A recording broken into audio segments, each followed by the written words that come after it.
Bonsoir, ravi de vous retrouver pour une nouvelle vidéo. Il y a quelques jours, je vous ai montré comment utiliser l'outil relief gravure sur deux formes qui se superposaient, deux formes remplies. Aujourd'hui, je vais vous montrer comment créer des nervures, par exemple, sur une feuille d'arbre. Je suis allée sur le net et j'ai importé une image de feuille.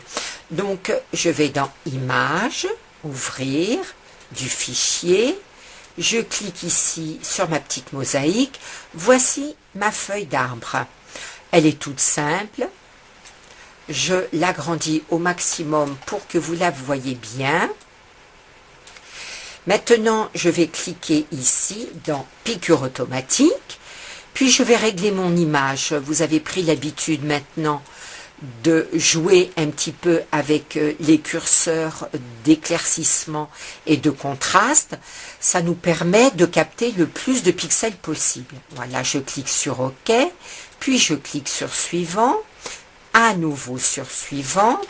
Voilà, le logiciel me propose la couleur blanche, la couleur noire. La couleur blanche, correspond bien à l'intérieur de la feuille.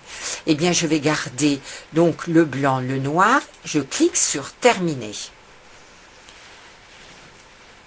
Je laisse mouliner. Ma fenêtre ici, des caractéristiques de broderie, s'est ouverte.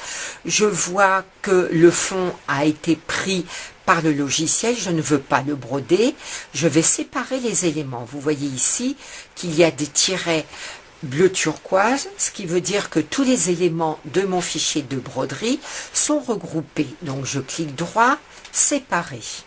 Je laisse le logiciel mouliner, puis je vais aller ici sélectionner le blanc, je clique droit, effacer. Il me restera, voilà, ma feuille avec son contour noir. Bien écoutez, ça me convient très bien. Je vais garder mon fichier de broderie tel qu'il est là.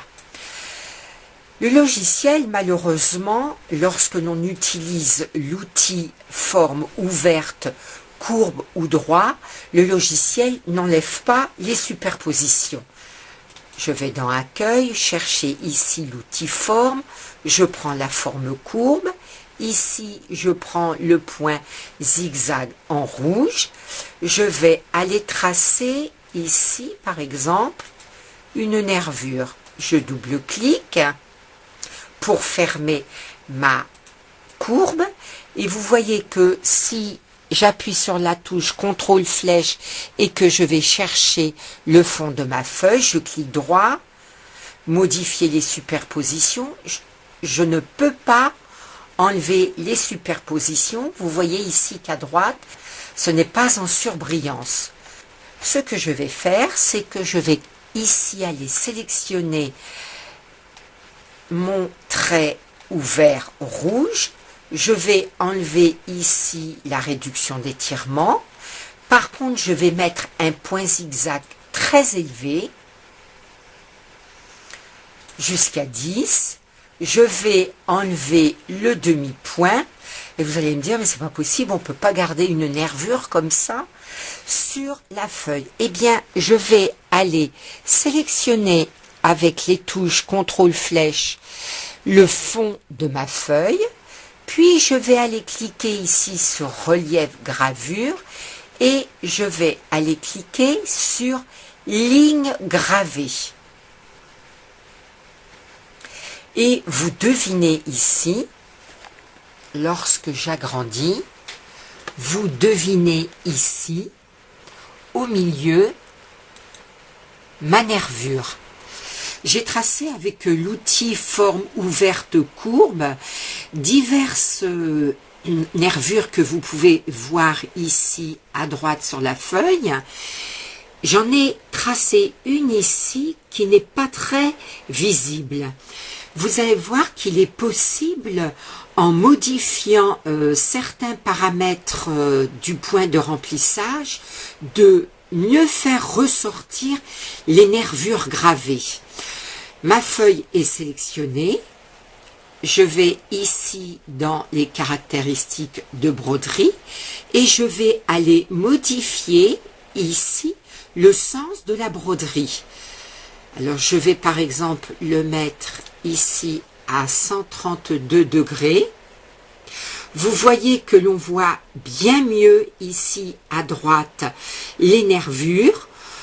On voit bien celle qui est centrale. Par contre, vous voyez qu'en bas, on ne la distingue pas parfaitement. Alors je vais continuer à modifier ici le sens de la broderie. Alors est-ce que je vais le diminuer?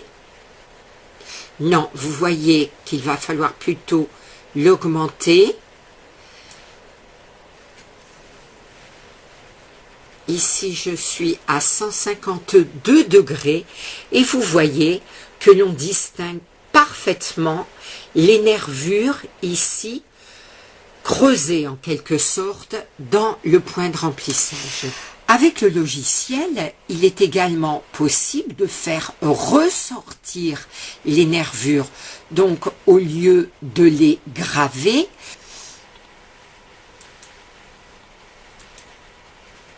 je prends ici mon outil forme, courbe ouverte, en point zigzag, en noir.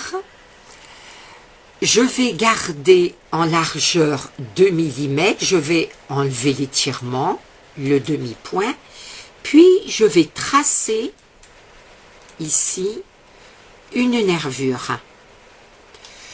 Je vais à la fois sélectionner la nervure et le fond brodé en appuyant sur la touche CTRL de mon clavier et je vais ici aller sélectionner non plus gravure mais relief.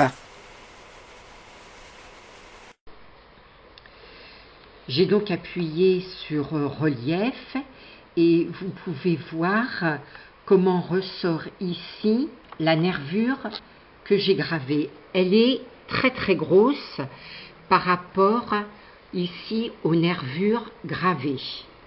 Comme vous pouvez le voir, la nervure ressort en relief mais très large. Ça n'est pas joli du tout sur le fond brodé. Eh bien, c'est tout simplement pour une raison de direction du tracé. Alors, ce que je vais faire, c'est que je vais aller chercher l'outil forme. Cette fois-ci, je vais prendre le trait droit ouvert. Je vais tracer ici une droite, enfin deux droites. Je double-clique. Je vais sélectionner cette droite avec le fond de ma feuille.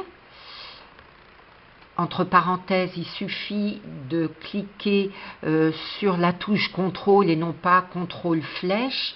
La touche CTRL suffit. Donc, tous mes éléments ici sont sélectionnés. Je vais ici dans relief gravure et je vais ici cliquer sur partie en relief. Et vous allez voir cette fois-ci que ma nervure est beaucoup plus fine. J'ai tracé en relief d'autres nervures, deux en bas, une en haut, et vous voyez qu'on les distingue bien, qu'elles sont quand même plus discrètes que la grosse qui est tracée ici sur le côté gauche de la feuille. Donc, il est impératif de faire attention au sens de la broderie, mais également au sens du tracé avec l'outil ligne, forme ouverte, droite ou courbe. Voilà ce que je pouvais vous dire sur l'outil relief gravure. Bien évidemment, je vous invite à faire des échantillons, à régler les paramètres de broderie de façon à maîtriser parfaitement cet outil. Eh bien, je vous remercie de votre attention et puis je vous dis à très bientôt.